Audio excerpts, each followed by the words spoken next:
السلام علیکم ورحمۃ اللہ وبرکاتہ۔ ناظرین اکرام، ابھی تھوڑی دیر پہلے میرے پاس ایک پوسٹ آئی جس کو دیکھ کر میں حیران ہو گیا اور میں یہ سوچنے پہ مجبور ہو گیا کہ کس قدر سازشیں مسلمانوں کے خلاف کی جا رہی ہیں، کس طرح سے قرآن مقدس میں رد و بدل کرنے کی کوششیں کی جا رہی ہیں، کس طرح سے قرآن مقدس کی بے حرمتی کی جا رہی ہے۔ آپ لوگ یہ دیکھیں کہ قرآن مقدس کو جو بھی انسان ہدیہ کرانے جاتا ہے تو اس کو فوراً لے کے گھر آ جاتا ہے اور اس کو اتنا خیال بھی نہیں رہتا کہ ہم اس کو کہاں چیک کریں، کیسے دیکھیں۔ ابھی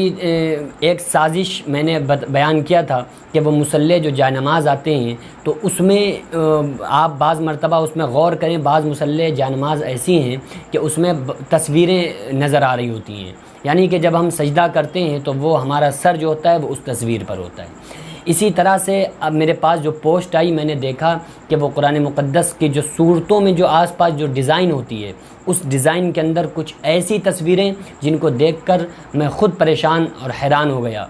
کہ یہ آخر قرآن کے ساتھ کیوں کھلواڑ کیا جا رہا ہے، قرآن کو تبدیل کرنے کی کوشش کیوں کی جا رہی ہے، یہ مسلمانوں کے خلاف اس قدر سازش کیوں کی جا رہی ہے، کون ہیں یہ لوگ۔ میں نے جب اس بارے میں تحقیق کرنے کی کوشش کی تو معلوم ہوا کہ یہ کچھ ایسی کمپنیاں ہیں جو کہ قرآن مقدس کو شائع کرتی ہیں اور بے حرمتی کرتی ہیں، اور اس میں جو ان کو سمجھ میں آتا ہے وہ اس میں ڈیزائن میں اندر کر دیتے ہیں اور اس کو ایسا بنا دیتے ہیں کہ جلدی انسان سمجھ بھی نہ پائے اور وہ اپنے مقصد میں کامیاب بھی ہو رہے ہیں۔ لیکن میں ایک بات ضرور کہنا چاہتا ہوں، خدا کی قسم یہ قرآن مقدس وہ کتاب ہے کہ جس نے اس کی بے حرمتی کی اس کی وہ حالت ہوئی کہ دنیا ہی میں اس انجام کو لوگوں نے دیکھا اور اللہ تعالیٰ نے اس کو ایک عبرت بنا دیا لوگوں کے لیے۔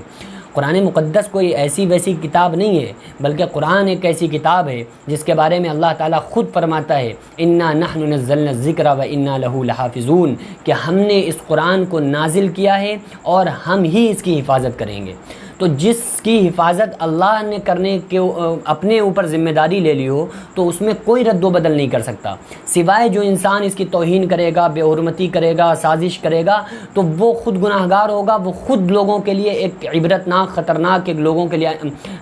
عبرت بن جائے گا۔ لیکن وہ قرآن میں ذرہ برابر بھی نہ تخفیف کر سکتا ہے، نہ زیادتی کر سکتا ہے، نہ قرآن میں رد و بدل کر سکتا ہے، وہ بے حرمتی کر کے خود اپنے آپ کو ڈبا رہا ہے۔ دنیا میں بھی اس کی سزا اس کو ملے گی، آخرت میں بھی ملے گی۔ تو مسلمانوں، آپ لوگوں سے میں بس اتنا کہنا چاہتا ہوں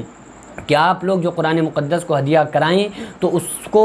پہلے جتنی آپ کی کوشش ہو سکے اس کو دیکھ لیں، صورتیں وغیرہ جہاں پہ ہوتی ہیں اس کی ڈیزائن ہوتی ہے اس میں غور فرما لیں کہ کسی طرح کی کوئی شکل، کسی طرح کی کوئی تصویر نظر تو نہیں آ رہی، اس طرح سے آپ دیکھ کے ہی اس کو لیں۔ اب اتنا زیادہ آپ کو احتیاط کرنا پڑے گا، مجبوری ہے، آپ احتیاط کریں، لیکن اس بات سے بے خوف رہیں، بالکل نو ٹینشن، ڈونٹ ویری، کہ قرآن میں اگر کوئی انسان یہ سوچ رہا ہے کہ ہم تبدیلی کر دیں تو خدا کی قسم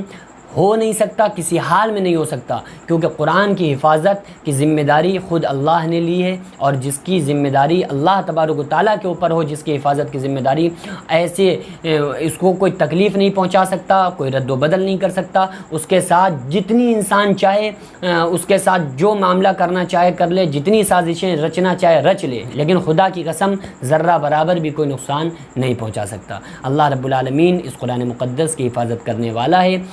چھوٹے معصوم حافظوں کے ذریعے سے اللہ تعالیٰ ظاہری اعتبار سے اس کی حفاظت کر کے آپ کو دکھا رہا ہے، اور جن لوگوں نے اس قرآن مقدس کے خلاف سازشیں رچیں، جن لوگوں نے قرآن مقدس کو جلایا، خدا کی قسم وہ دنیا کے لیے ایک خطرناک عبرت کا نشان بن گئے، اور ان کا انجام جو ہوا آپ لوگوں کے سامنے ہے کہ وہ جس نے جلایا کوئی کس طرح سے مر رہا ہے، کوئی کس طرح سے مر رہا ہے، تو یہ اللہ دنیا میں ہی دکھا دیتا ہے۔ قرآن کوئی معمولی کتاب نہیں ہے، یہ اللہ تبارک و تعالیٰ کا کلام ہے، اور اللہ کے کلام سے الجھنا، اللہ کے کلام سے ٹکر لینا، اللہ کے کلام میں رد و بدل کرنا، خدا کی قسم نقصان کے علاوہ کچھ نہیں ہے۔ ہم سارے لوگوں کو چاہیے کہ ان لوگوں کے لیے بھی دعا کریں جو اس قرآن کے خلاف، اس قرآن کے ساتھ سازش کھیل لیں، کہ اللہ تبارک و تعالیٰ ان کو بھی ہدایت عطا فرمائے، اور ہم تمام لوگوں کو قرآن پڑھنے کی، اس پر عمل کرنے کی، اور اس کی عزت کرنے کی، اس کے وقار کو، اس کی عزت کو، عظمت کو سمجھنے کی ہم سارے لوگوں کو توفیق عطا فرمائے۔ وما علینا الا البلاغ۔ السلام علیکم ورحمۃ اللہ وبرکاتہ۔